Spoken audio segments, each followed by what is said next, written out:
Greetings, everybody, and welcome to Tri-State Triumphs for June 25th. I'll tell you what, big Thursday for us here because we are delighted to be joined by the head football coach at Kansas Wesleyan and also the conference coach of the year this year in his very first season, Myers Hendrickson, the pride of Macomb High School, the three-sport athlete, former Western Illinois wide receiver, a guy who's incredibly accomplished. And I know if you know anything about Myers' background, his competitive nature, his intelligence, his coaching bloodlines, it's not a surprise that he's making progress in the college football world. But to do it so quick, Myers, I mean, that's an incredibly good springboard into your career. What kind of went right in this first season for you? Oh, thank you for the kind words, Chris. First, I just want to start off by saying thank you to you for everything you've done for Tri-State's athletics. Traveling the country here as a coach, you're tied into the fabric of high school athletics and high school football myself, and nobody covers it as comprehensively or as well as you do. And so I'm able to stay in touch with the Tri-States because of you. So first of all, let me say thank you for doing that. It's very kind of you. Thank you, my friend. I appreciate it. But yeah, it was a fun year here at Kansas Wesleyan. It always helps to be somewhere where you've got some familiarity. I had the opportunity to be here in 14 and 15 as an assistant. Came back this year as head coach and just had an incredible group of people around me, great players. They were hungry and humble for the season ahead of us and were able to accomplish some special things. It's daunting whenever you're taking over a program that was so well heeled. Obviously that's a great opportunity, but there also comes great expectation. That. To come in and deliver that perfect season, make it to the national quarterfinals, to be ranked as high as second nation in the NAIA, they're all really heady things as well. Did you feel that pressure from day one?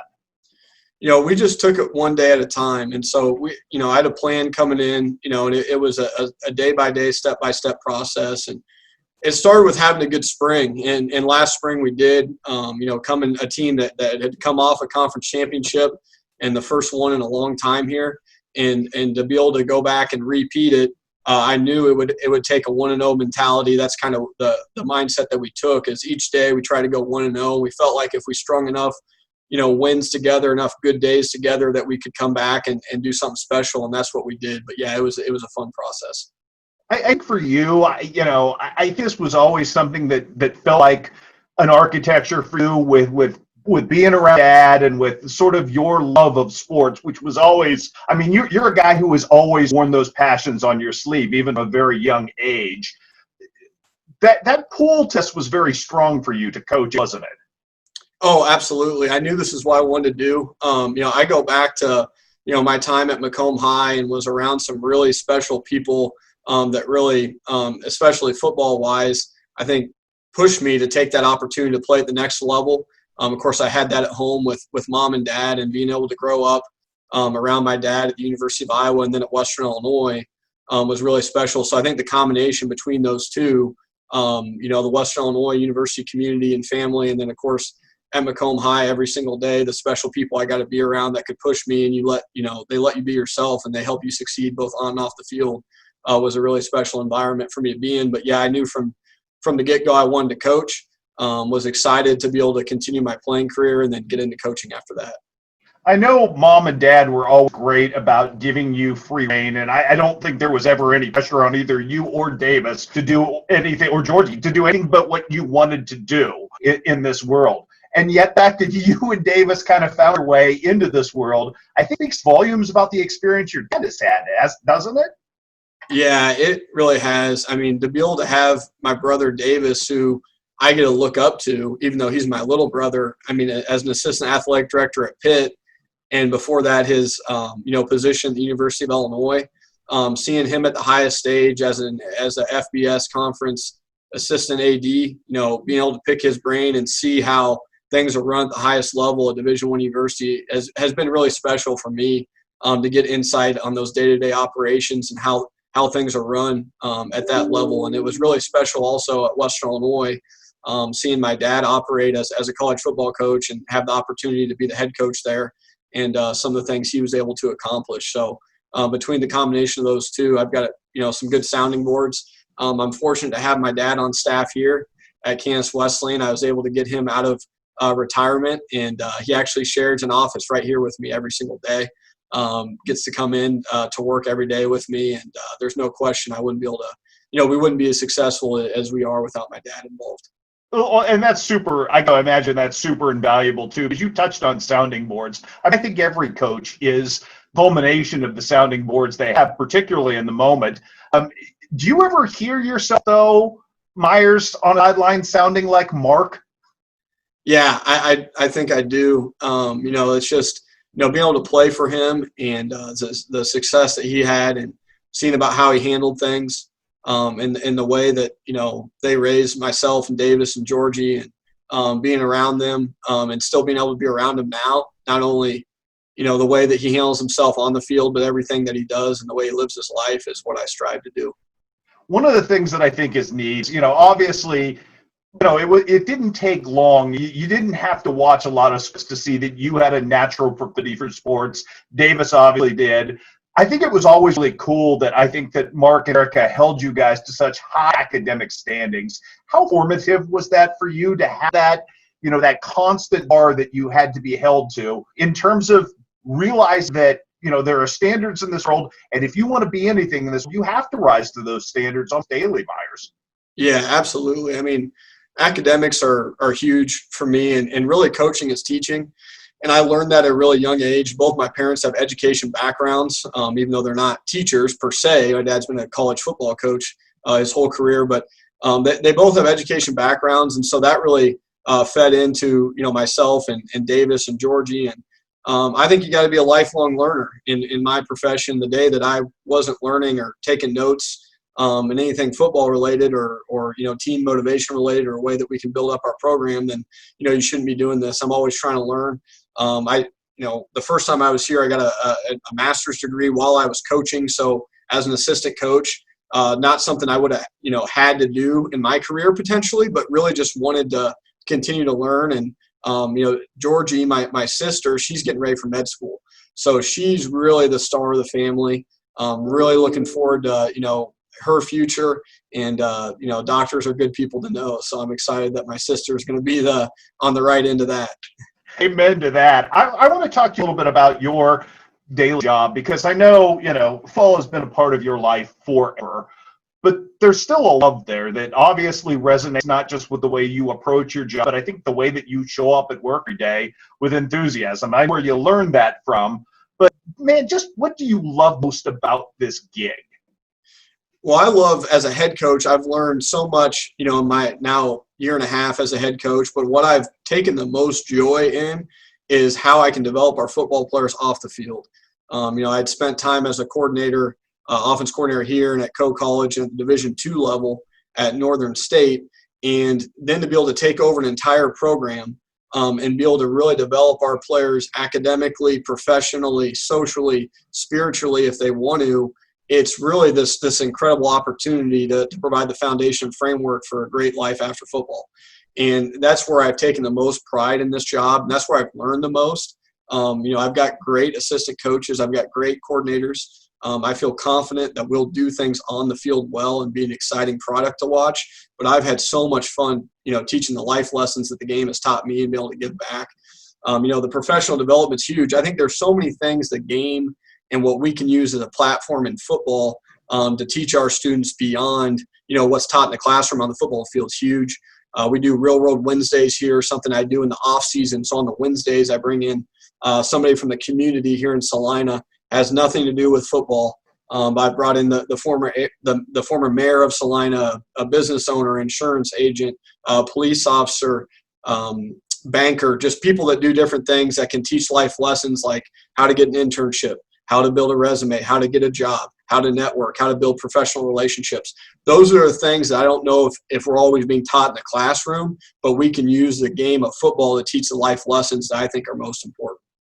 Mark, you touch on that, and I think there's a really cool component of this because you played at a high level, D1. You coached, as you mentioned, D2, and now you're at the NAIA level where these are guys who are here for the love of football, and they're sacrificing other things in their life to continue the dream of just playing. Does that make it pure for you and fun just to know that this is something more than just the ball component, that it's about passion for whatever it is, and sort of, as you touch on, directing that passion in ways that, beyond being a linebacker, make you a great dad when it's all said and done? Yeah, and that's what it's all about. I mean, this is a family. We promote a family atmosphere here.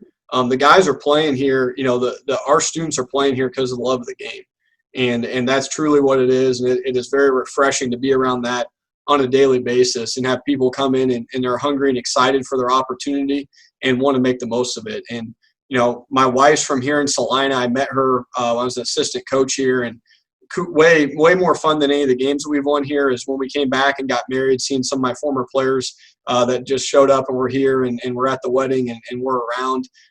In weddings I've gone to of my former players, that's more exciting and more meaningful than wins and losses. And I think you see that at this level more than maybe any other. You already kind of alluded to it. You've talked about it with your parents, but and with other coaches. But there's just, and we touched on it with Davis as well, there's a community thing in Macomb that's pretty special. That piece of the puzzle, you know, it's almost that it takes a village thing, and to have great people around you, teachers that influenced you, and people in the community, and fans who would come and watch you play just because they loved Macomb. That's a pretty special part of your entire encompassing experience. Is that special? I mean, just in terms of putting you where you're at, what piece that play, Myers? That was huge. You know, like I said, I travel around the country recruiting, and so I'm very tied into high school athletics with my job as a college head football coach. And being able to travel from community to community and be in the building and meet, you know, teachers in high schools and ADs is really special.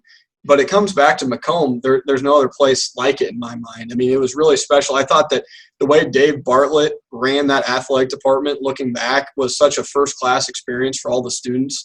The game day atmospheres, the way, you know, that he handled himself, and the way that the Macomb community responded to the athletic departments there, football, basketball, baseball, golf, soccer, tennis, everything. They're just swimming, fantastic.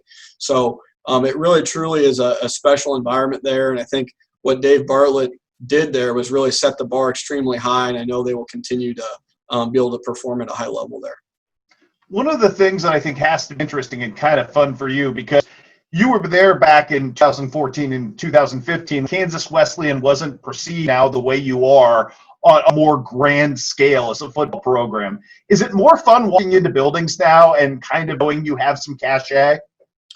Yeah, it is. I think, you know, it really has changed. You know, one thing I'll say about the leadership and the direction of this university that's been so spectacular to see.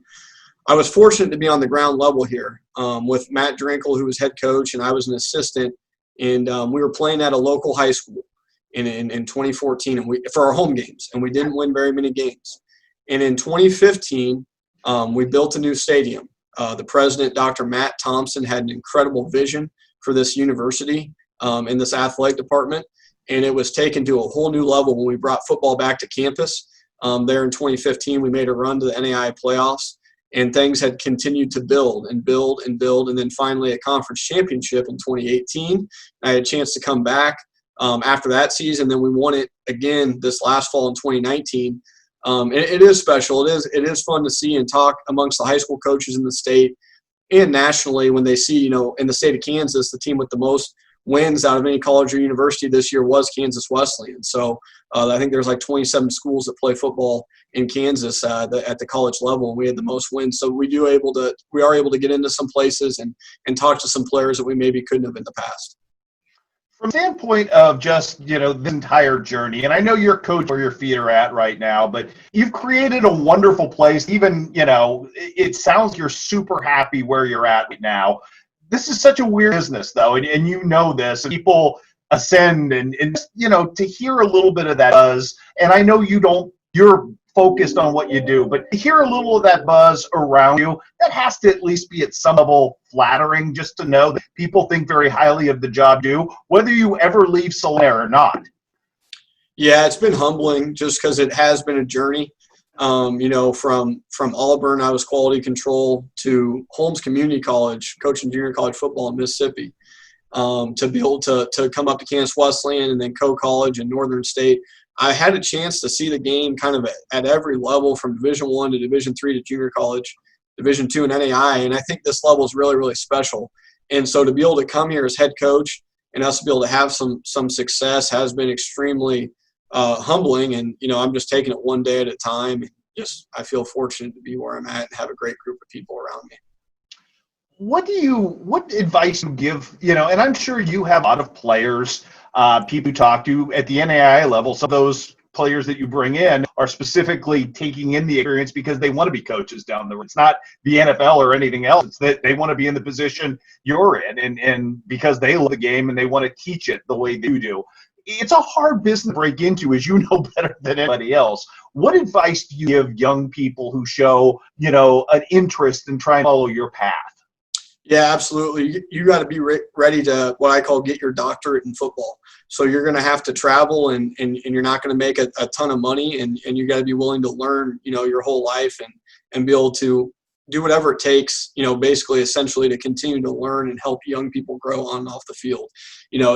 That's really the big thing that I've learned from coaches at every level, from Auburn to junior college and everywhere in between, is that servant leadership and be able to help student athletes achieve their dreams on and off the field and achieve their goals is at the forefront of this. And so you'll have to, you got to be able to travel and do that anywhere at any time to have the opportunities come open for you. And then when a door opens, run through it and do the best job where you're at. I'm never looking for the next job. I'm just doing the best job I can where I'm at, and be thankful for every opportunity along the way.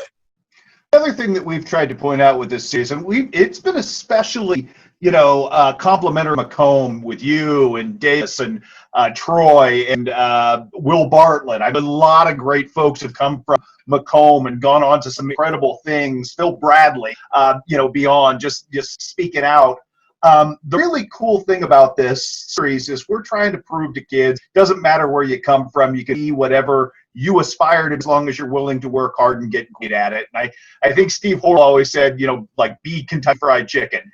Do one thing, do better than anybody else in this world, and you'll be success.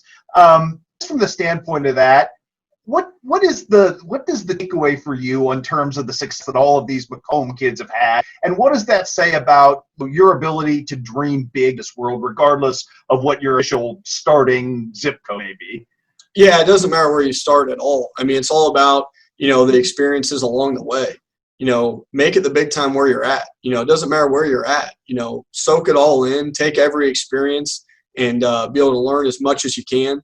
The connections along the way, in the tri-states especially, I've seen, I'm just humbled that, the people that have been on the show that you'd even asked me to be on here, with the likes of Division I athletic directors and NFL coaches as well. And it's a really special group of people that's come out of the tri-states. So it's not about, where you start, but just be willing to take that opportunity and go wherever your passion takes you and go full speed ahead. From a standpoint of, I know you're a guy who's big on appreciation, and there are a lot of people who have played into this, this recipe for success you've had that may go beyond the obvious. Anybody particularly you want to shout out to on the journey? Absolutely. There's no question. I would not be where I'm at without Coach Kelly Sears and Coach Steve Horrell. A huge influence on me. I didn't play tackle football till junior high.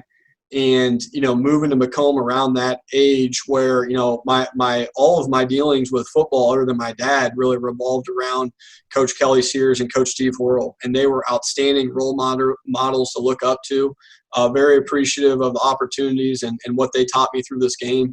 And so excited that Coach Horrell is leading the athletic department at Macomb. Great things to come for the Bombers with Coach Horrell there as the AD.